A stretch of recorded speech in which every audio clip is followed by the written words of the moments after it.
Manever I say ma PENDREAM TV. PENDREAM TV there, I see them yopo. Recently, there have been some controversy with the Office of the Special Prosecutor. I think it's premature to call for the closure of that office. The unique thing about that office is it is the only anti-corruption agency that has prosecutorial powers to be able to prosecute themselves without going through the Attorney General. And so people had mistrust for the Attorney General because the Attorney General normally is a member of government and is a minister of state. And so they believe that the Attorney General will be very reluctant to prosecute his own. But if there's an independent office like the Office of the Special Prosecutor, it won't matter who you are because they have security of tenure and they have prosecutorial powers, whether you're a member of government or you're a member of a previous government or you are anybody who has, misappropriated public funds. They have the law is behind them to be able to prosecute you. So I think we should give them a little time. Of course, people want to see, more prosecutions and more results. And so I'll just urge the OSP to speed up, some of these investigations and, show people that the office is still very relevant. So that's the president's view there. Speed up investigations to impact on the trust that people have for the office. But his view is that, well, it's premature to call for the scrap of the Office of the Special Prosecutor. Bear in mind, exactly a week ago today, we were here on this show asking about the whereabouts of Martin Luther Kpebu, the private legal practitioner, because the OSP had detained him at a National Intelligence Bureau facility. And then, just around the same time, on Ghana Tonight, the former Speaker of Parliament, Professor Aaron Michael Quay, who presided over this entire process of passing the act that set up the Special Prosecutor's Office, he joined us and said, you know what, upon hindsight, I think that, well, I sat in the chair, presided over the process, but in my view, over time, seeing the Special Prosecutor's Office work is that, you know what, it's outlived its youthfulness. Let's let it go. And then think about strengthening the Director of Public Prosecution and then also the Attorney General's office to do the work that the Special Prosecutor is doing. Well, the president has a different view.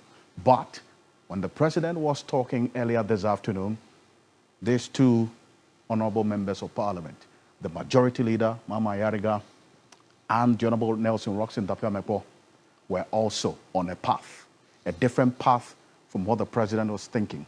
And this is it. They are sponsoring a private member's bill. The effectiveness of this bill and what they intend to achieve is that the Office of Special Prosecutor should go. And here are the justifications. The Office of Special Prosecutor has incurred, we're going to put that on the screen right now, high operational costs with limited demonstrable impact relative to its budgetary allocations.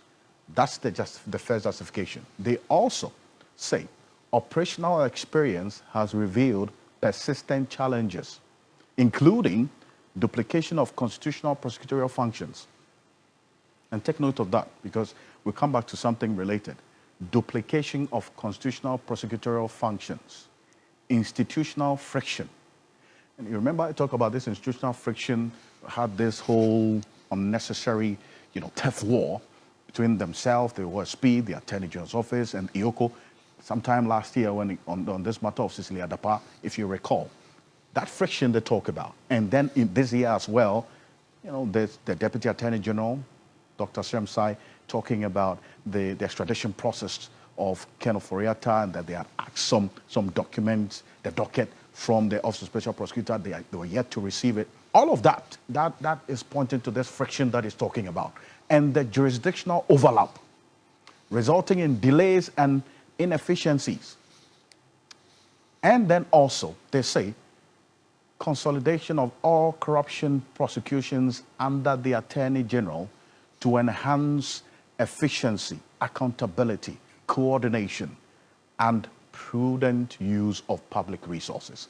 So this ties into what the former Speaker of Parliament, Right Honorable Professor Aaron Michael Quay, was recommending, that we've gotten to a point where instead of just having the special prosecutor as an office on its own, why don't you then consolidate all corruption prosecutions under the Attorney General to enhance efficiency, accountability, coordination, and prudent use of public resources?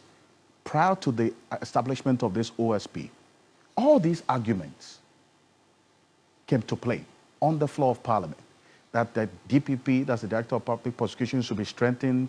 It can do the job of the OSP. All of that came. But at the time, 2017, we're clear that this is what we wanted. So all of these justifications that is captured in this private member's motion that Mama Ayariga and also Nelson Russell Dafeamekpor are sponsoring, it's just a recap of arguments we've heard in the past. They also say that this would help in the reduction of administrative overheads by eliminating parallel governance, logistics, and support systems to ensure better value for money.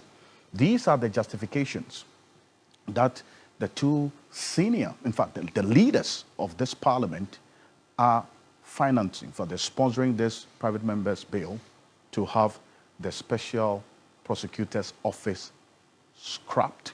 This is it. But there's something else that's happened this evening. Just about an hour ago, the Deputy Attorney General, Dr. Justice Edem Sremsai, posted this, that this private legal practitioner, Noah Tete, is testing the law. Beyond what's happening in Parliament, there's another development as well, this time around in court. And here's what Noah Tete is asking for, that he is questioning the independence, essentially, of the Office of the Special Prosecutor. That with the writ that is filed at the Supreme Court, they're seeking the declaration, or he is seeking the declaration that the Office of Special Prosecutor is not, in fact, independent of the Attorney General. That is the major relief that he's seeking, that the OSP cannot operate in and under the umbrella of independence from the Attorney General.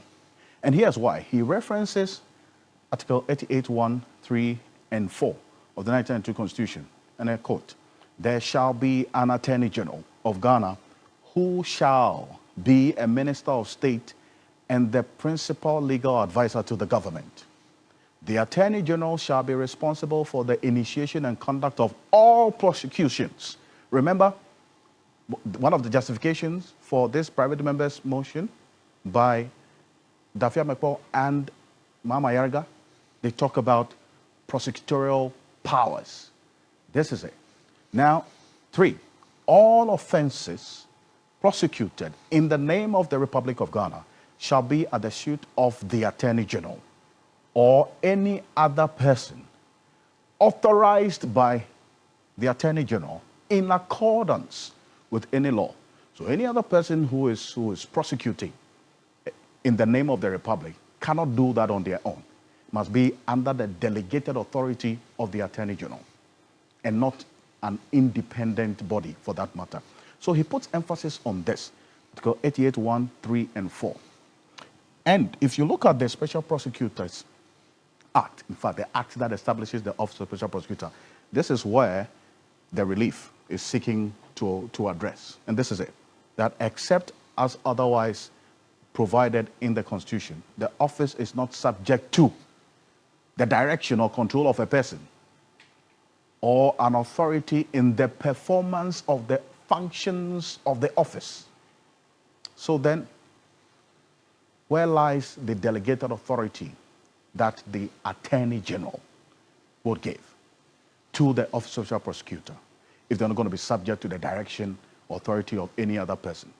Well, it goes on to say that subject to Clause 4 of this same Article 88 that I read earlier, the Office of the Special Prosecutor shall, for the purposes of this Act, be authorized by the Attorney General to initiate and conduct the prosecution of corruption and corruption-related offenses. So to this extent, the relief is seeking a declaration whether or not, indeed, the Office of Special Prosecutor is independent in the sense of the word. Well, so we'll see how the coming days will look like on this. But thankfully, Martin Kpebu is joining us. He's a private legal practitioner. Before we hear from Martin Kpebu, this is what the Speaker of Parliament, Right Honorable Alban Bagbin, said sometime last week regarding the constitutionality of the Office of the Special Prosecutor in itself. Take a look. In fact, this morning I heard you people talking about one of them, that is the OSP.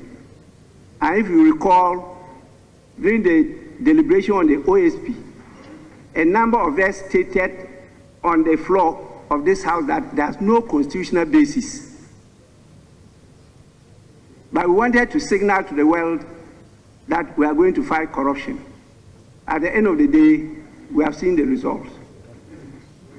And we cannot continue to allocate that huge sums to the same office when we are not getting the results.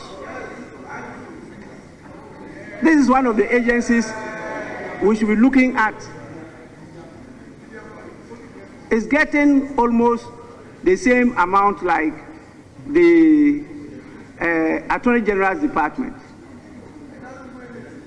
Please, let's face. So that's the Speaker of Parliament's view on this. And Martin Luther Kpebu is joining us on Zoom right now. Council, good evening.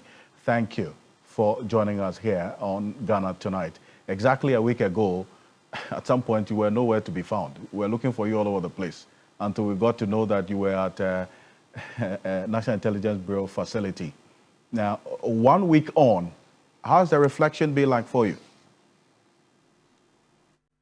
Oh, my resolve to continue the fight is even grown stronger because, as I've always known it, the third president of the U.S., Thomas Jefferson, is acknowledged to have said that from time to time, the tree of democracy is watered with the blood of villains and patriots alike.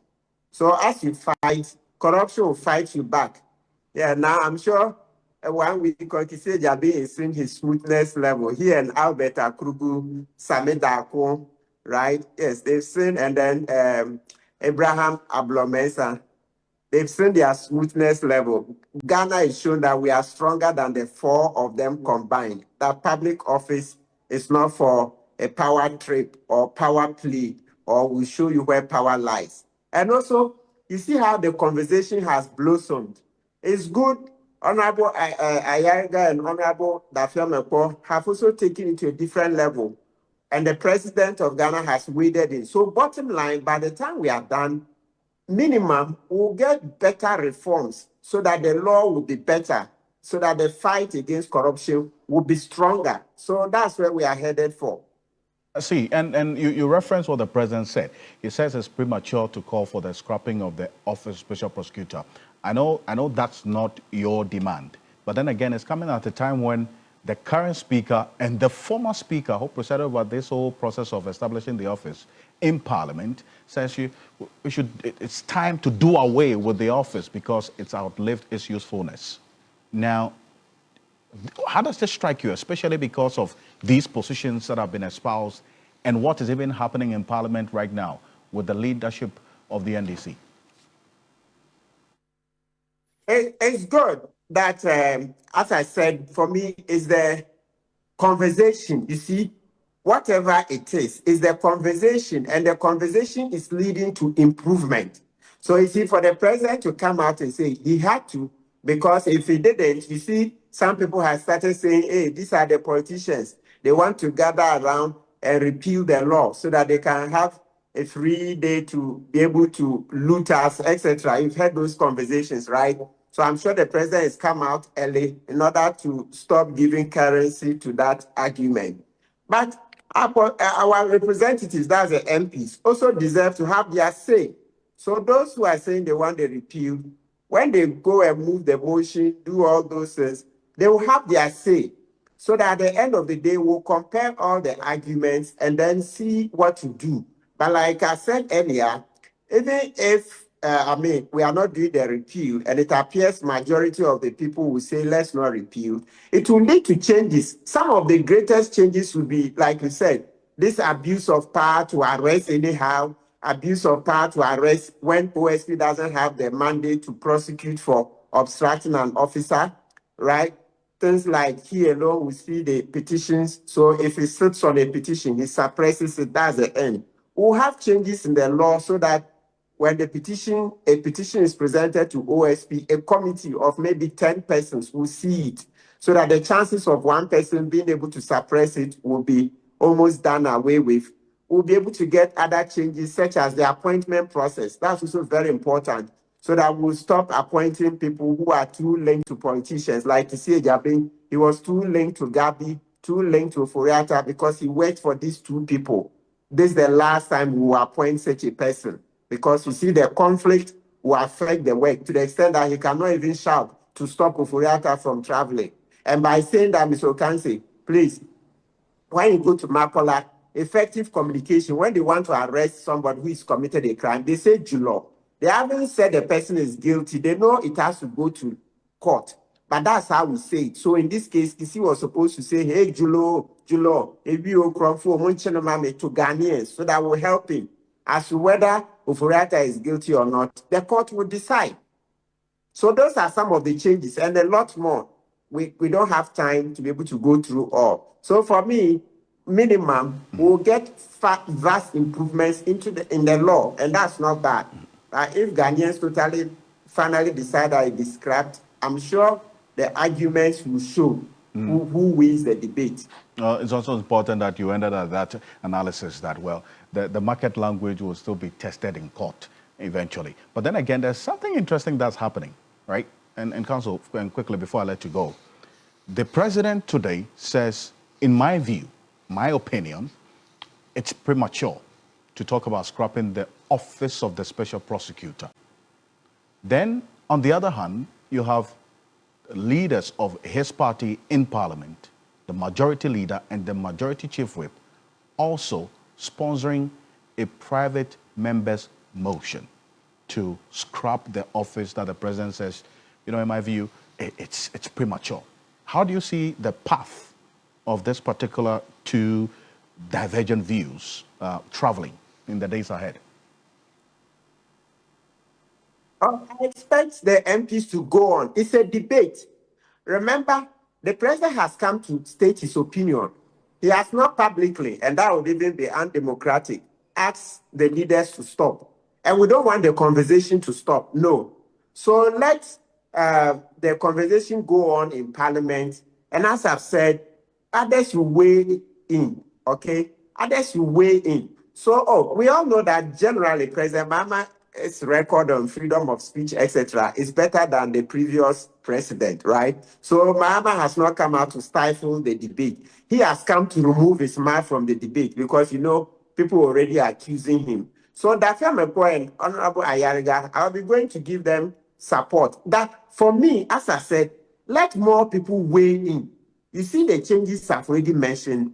If at the end of the day we agree that let's do middle of the road, me, it's the changes I'm looking at, bottom line.